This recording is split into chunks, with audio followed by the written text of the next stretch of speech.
Hello, ladies and gents. Welcome to episode 176 of the Fab and Fearless Business Booster Shot Show. My name is Yinka. I'm a business strategist, a coach, a speaker, and an incoming author. And I support women to create wealth in and through their businesses by helping them to focus on what matters most for the business, which is cash flow and strategy, and what matters most for the business owner, which is mindset and habits. It is my pleasure to welcome you to this 176th Business Booster Shot Show, where each week at 1:30 p.m. UK time on a Wednesday, I come to you with a short, sharp shot to boost both you and your business with one powerful truth and one actionable tip. So if you can see and hear me over on my LinkedIn, Facebook, or YouTube socials, feel free to jump into the chat, come and say hello, and let's get this party started. I am so excited to welcome you to today's show. We will be talking about your 3-part toolkit to help elevate your identity. I'm really excited to share this insight today. This is very much a audience crowdsourced booster shot show where I was able to glean and gather insights from the fabulous Asmara Kazmi. Thank you to you, amazing lady. I really appreciate your inspiration on this and you asking me the question that has informed this booster shot show today. Because identity is such a powerful part of the equation and we get to really get a better understanding of it so we can make use of these insights for our benefit. So Sharon Hurley Hall, thank you so much for showing me that we are live over on YouTube. It is so great to have you in the room. Welcome, awesome lady. Jump into the chat. Let me know on a scale of 1 to 10, how are you doing today? 10 is Yinka. Ooh, things could not be any better. I'm doing amazing. And 1 is, wow, Yinka, things could not be any worse. Let me know how you're doing. I am going to go check over on YouTube. I just already know that YouTube is live. I'm going to check on Facebook and LinkedIn and we can get this party started. So let me make sure that I am not going to shout at myself on my phone. Yes, I can see myself over on LinkedIn. Hello to the LinkedIn fam. It is so great to see so many of you watching me live. I can see you. Jump into the chat. Let me know who you are. Come and say hello. Thank you, Sharon, for letting me know that you are a solid 7 as it relates to how you are feeling today. And I am excited that I can also see myself live on Facebook also. So let's rock and roll and talk about identity. Why are we talking about identity today? I'm going to start. It is not customary for me to start with the powerful truth of the particular Booster Shot show, but I think it is so important that we understand how powerful identity is. Because the powerful truth of the matter when it comes to anything to do with your cash flow, your business, any form of success, but I will use cash flow and money as the example because it will help, is that you will never earn or allow yourself to hold more money than you believe that you deserve. I will say that again. You will never earn or hold more money than you believe that you deserve. Hey, Ratna, so great to see you here again. 7 today. We love to see it. Thank you for letting me know that LinkedIn comments are live and direct. Yes, our powerful truth shows us that we act in alignment with our identity. We do how and who we know ourselves to be. We do how and who we know ourselves to be. That's what we do. And notice that I use the word believe in there, and that is really important because it's not who we are, it's who we believe ourselves to be. For those of you who've been in my world a little bit, you would have heard me talking about rich and rested. And I always say, and I say always, like I say it lots, but I do, and you'll be hearing me say a lot more, that rich you is the real you. Now, people, every time I say that, there is a little bit of a bristle. People are like, what are you talking about? I'm like, rich you is the real you. That's the genuine you. That's the truest version of you is rich you. And people are like, but dude, I'm not rich. Have you seen my bank account? What are you talking about? And therein lies the point. Because I do genuinely believe that rich me is the real me. But being rich is not the same as living rich. And if I believe that everybody is rich, but I definitely know that everybody isn't living rich. And so, because they do not see themselves as rich, they don't believe themselves as rich, they do not adopt and assign and align to a rich identity, they're not living rich, even though they are rich. Jump in the chat, ladies. Let me know if this is landing for you, because I really want to make sure that we, and gents, sorry, I should say ladies and gents. I know that we have some really faithful guys watching the Booster Shot show. Every so often they come on the comments, but I just want to be clear that you are really picking up what I'm putting down here. So we act in alignment with who we believe ourselves to be. And that's the thing. Our identity isn't only so much as who we are, but it's who we believe ourselves to be. If I believe myself to be a certain way and I begin to act in alignment with it. Now, that doesn't make it true. It doesn't make it absolute, but it definitely makes it my perception. It definitely makes it my perception. And perception is important. We cannot believe for a second that we think that we are going to act out of alignment with who we know ourselves to be. And again, lovely to see Ashley. Thank you so much for joining. Ashley said our habits have such a profound impact on shaping who we are. It's more than just a short-term thing. Change can feel uncomfortable at first, but with consistent practice, you have far more control over your identity than you think. And I love that comment, because Ashley is absolutely right. You have far more control over your identity than you think. Some things are removable. I'm not going to share what they are, but let's just say there are certain elements of your identity that are immovable, but many of them are flexible. How are they flexible? Why are they flexible? Because of the truism that we know that first you make your habits, then your habits make you.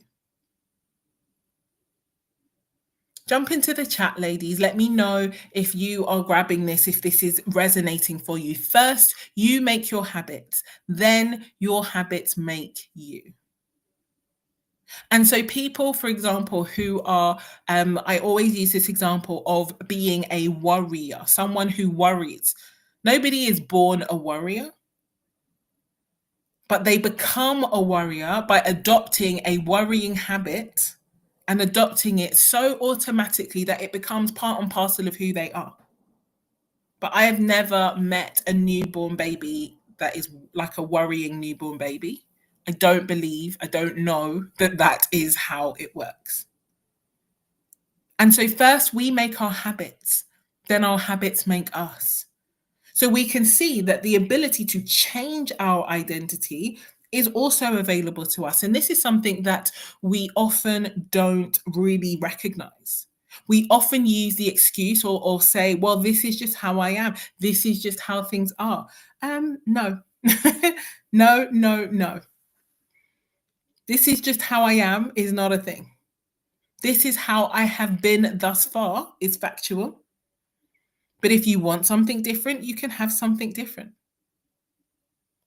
Ratney just said, I just had a weekend of 4 wisdoms: how we think, how we act, how we relate with others, and how we find meaning. I'm now going to add how we relate to ourselves. Yes. How we think, act, relate to others, and find meaning is always going to be underpinned with who and how we see ourselves.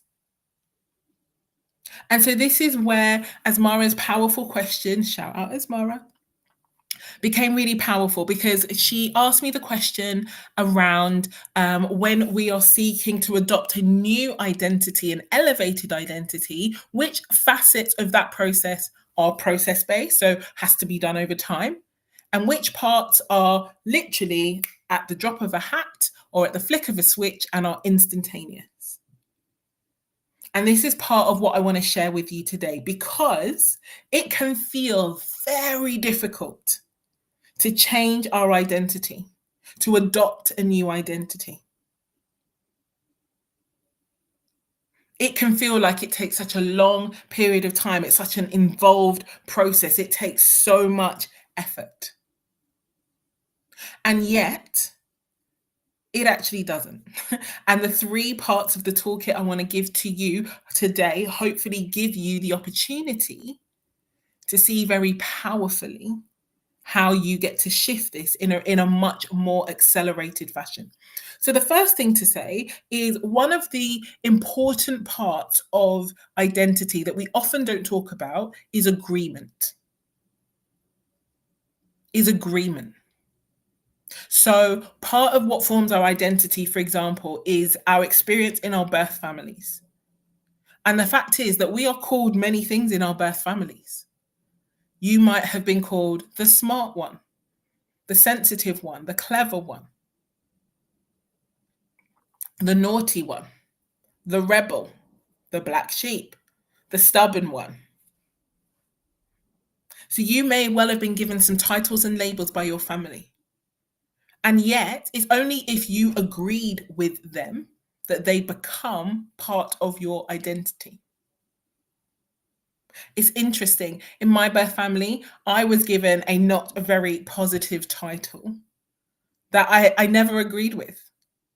And because I never agreed with it, it's so opposite to who I am, even today. I'm like, nope, not me. And my mom would say so, and then my siblings, and I'll be like, yeah, you can say what you like. That is not me. I do not agree.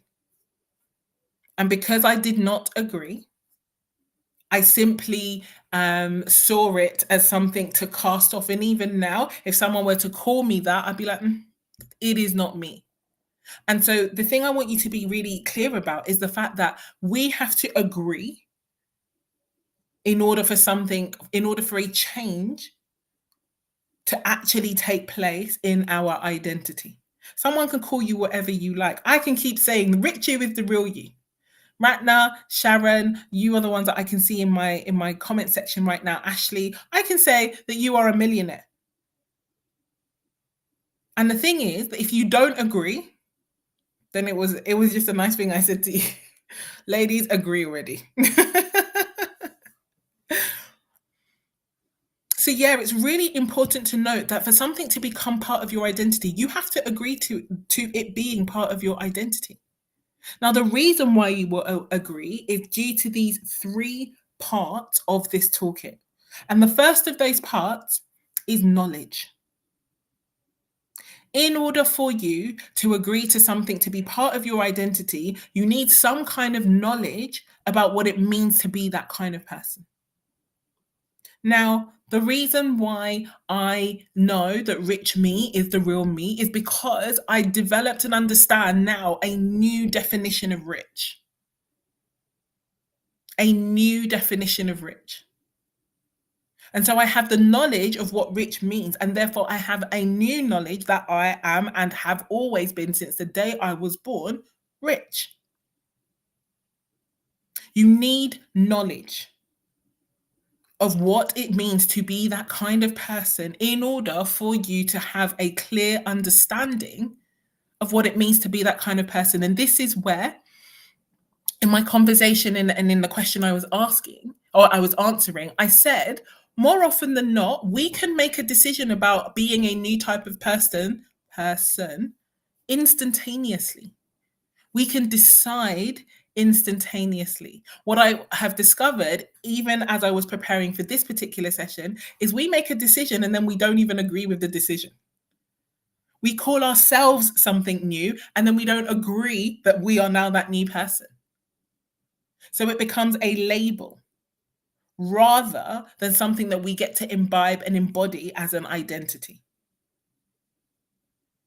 What I mean by that is we can call ourselves whatever we want. And the one of the most powerful examples is that of a smoker or a non-smoker. And so the thing that is really important is if you are a smoker that decides to be a non-smoker, you make that decision in an instant.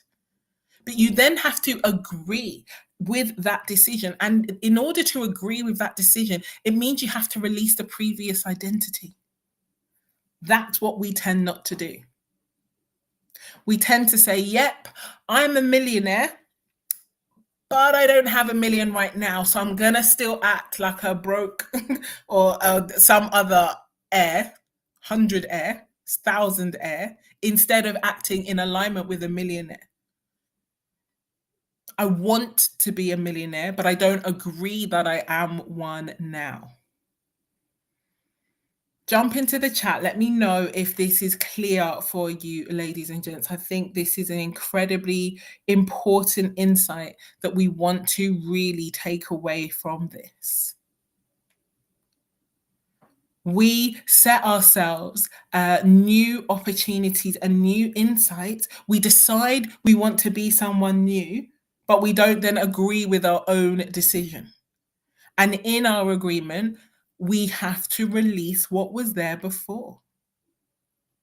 It's like taking a leap off of one cliff edge in order to make our way to the next cliff edge. And because we can't quite see that future cliff edge, we won't jump. You can stand on, 1,000 air cliff edge and say, I'm a millionaire. But if you don't actually jump off the cliff edge, you will stay where you are. Whew. That's a new realization even for me. This is why identity shifts feel difficult. And it is because we are trying to hold on to what was there, not realizing that part of deciding on what is new, and it's in the word. It's in the word. So decide, ladies, you've heard me say this quite a lot. Decide is an English word that comes from a Latin derivative. And the side part of the word decide is the same suffix that is included in all of the sides: regicide, suicide, matricide, patricide. And those particular prefixes ultimately tell you that that person is gone. But the side itself means cut off. Cut off. No way back. We are burning the boats. We are forward ever, backward never. We are done with who we are before. This is why those decisions are incredibly important, but we really do need to decide, not just in the forward, but in the cutting off of the backward. Let me know if this is landing for you, ladies, because fundamentally, if we do not decide to leave who we were, we will never have the capacity or space to become who we know ourselves to be and who we've decided on in our new identity. So part one of that toolkit is knowledge, new knowledge that enables your rational brain to be like, yes, this is now who I am. And therefore, I am no longer who I was before. I have cut that off. That's part one. Number two of this toolkit is feeling. The most powerful part of you as it relates to change, shifts, all of those things, nervous system. Because it is where your memories are stored. It's where your subconscious mind shows up. You need to feel. You need the feelings of that new identity, which means you need to discard the feelings of the old identity. Feelings are so important because if you are working towards something, you can't feel anything in the future, but feelings bring things back to the present. All we have is now. So you need to be able to tap into the feeling, into the multi-sensory experience of the identity that you are now claiming. And the reason why feeling is so powerful is because of the habit loop. The 4-part habit loop, as described in James Clear's work in Atomic Habits, talks to us about the fact that we will have those cues. You will have a reason to behave in the previous identity almost instantaneously. Whenever you decide you want to be something new, your brain will ask you, why are you taking us out of automaticity, which conserves energy, which keeps us alive, which keeps us firing on all cylinders and being fabulous? Why are you going out of something that's automatic to try and do something that we're now going to have to be conscious and therefore use so much more energy to deal with? I'm not going to let this happen. Let me make it really difficult for you. Let me bombard you with reasons to make you abandon this ridiculous quest so you can go back to how things were. That's what your brain does.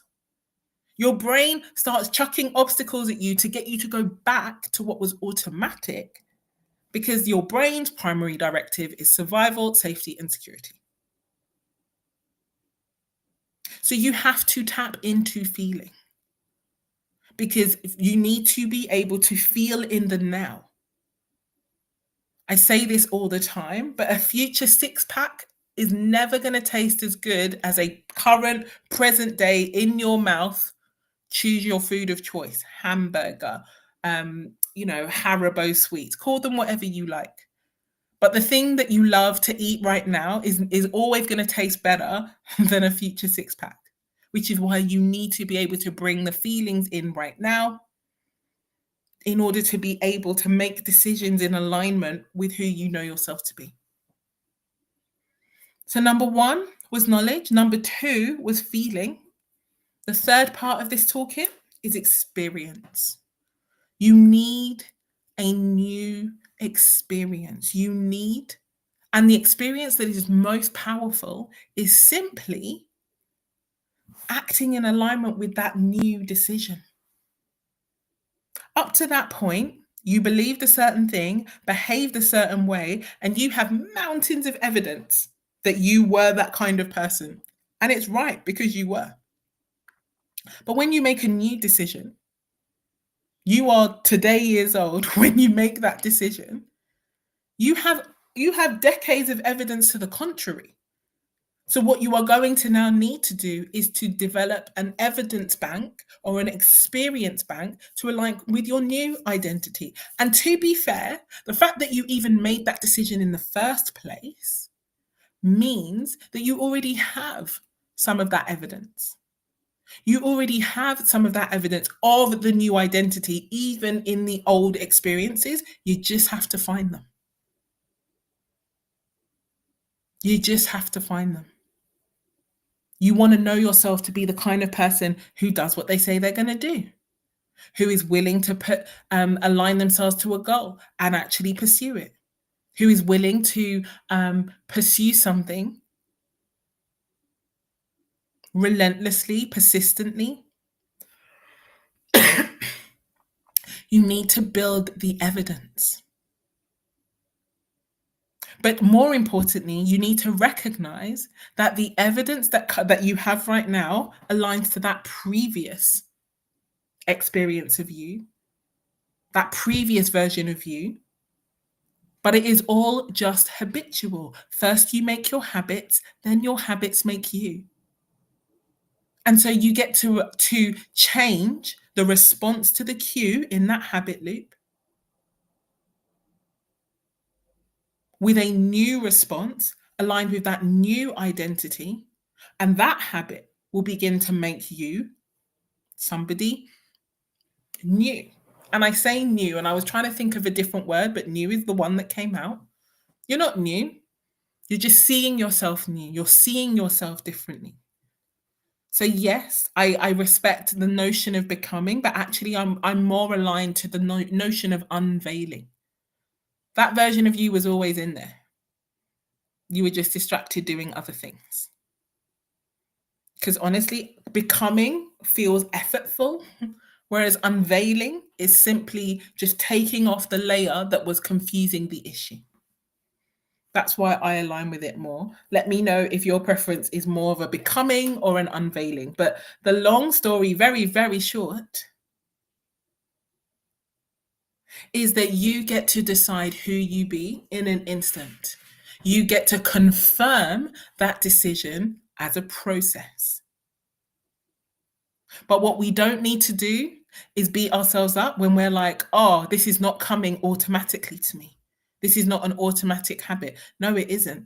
And the reason it's not an automatic habit is because it takes 66 to 365 days to make a habit automatic. So you're not broken and you're not, there's nothing wrong with you. You're not in a position of shame or blame or deficiency. Not at all. You are brave and you're courageous. And honestly, we should bring out the fanfare because you were the person who aligned to a new identity before you saw the evidence. You are the person who actually declared what you wanted for yourself before you could see it happen. You're literally an alchemist. Literally alchemic things. So, yes, they are the three parts of your toolkit: knowledge, feeling, and experience. And they form such a powerful trifecta for really accelerated transformation. Now, you might be asking yourself, well, what has this got to do with cash flow, Yinka? And it's not an unfair question, but as I said, you will never earn and you will never hold more money than you believe that you deserve. You cannot circumvent your self perception and your self known identity as it relates to what you are seeking to create. It is not going to happen. And so, my one actionable tip for you today is I want to know the identity that you are stepping into. Great.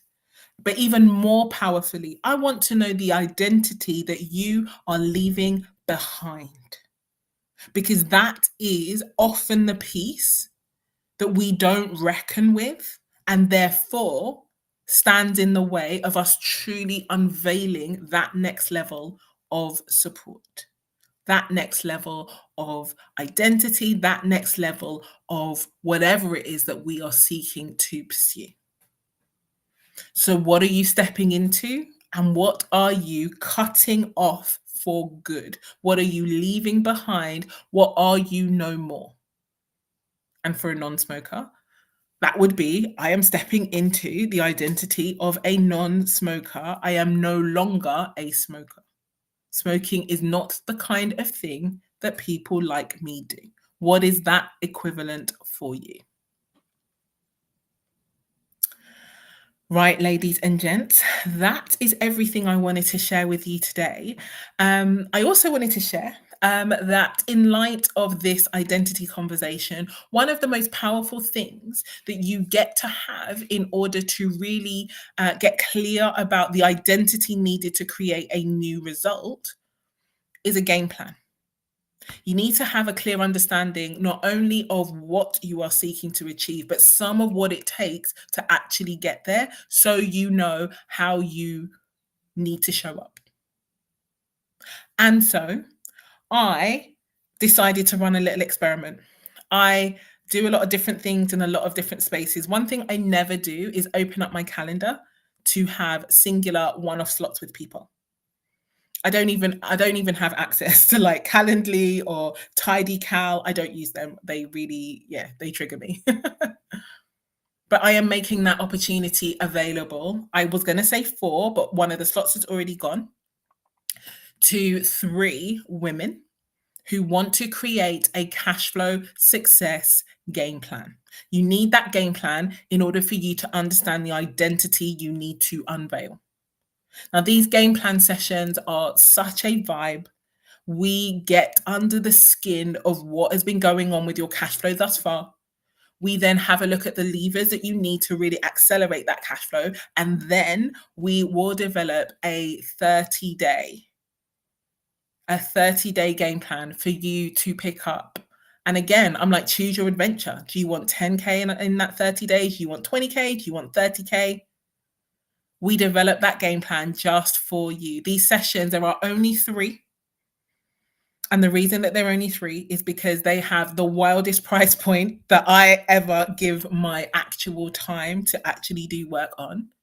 So this is an offer that stands at £500 for three women, or a very smart guy if you're so inclined.